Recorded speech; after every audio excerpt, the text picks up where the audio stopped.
agora que não é um assunto de liderazgo, é um assunto de tomar decisão, é um assunto de pôr o país aruba na primeiro lugar. Importante tá, e essa é o que a mim que vociferar, nossa posição como MEPTA, Aruba não por guarda mais.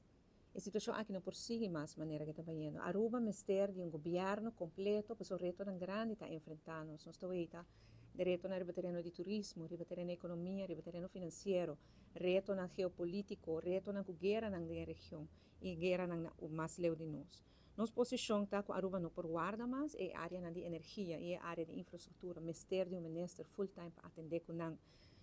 E essa aqui está a hora que o líder se toma decisão.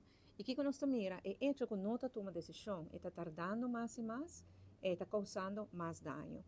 Está guardando pensar que o MEP está contente com a situação da assina, que nós está ganhando algo. Não, me quero estar enfático nessa aqui.